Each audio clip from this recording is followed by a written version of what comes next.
Sumala pa sa mga arsisi, nga ang yawa ko no, mga demonyo, mahadlok ko no ni sila o cross, bisa mag-istorya ng cross, hadlok.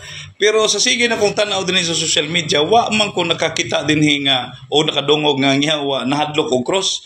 Mas na ako'y nakita din nga gikahadlokan og maayo siya, wa. Kay balo bumugunsa, ang halad og ikapulo, maghisgot na gani ka na, basta kay muting ka gandalunggan anang mga yawa niya, mura og masuko sila pag-ayo, basta maghisgot na ka na. So ang gikahadlokan di ay sa panuway, gihadlokan sa demonyo, halad ra og ikapulo. Ikapulo, sa pare ba yan ihatag, dili baya sa pastoy?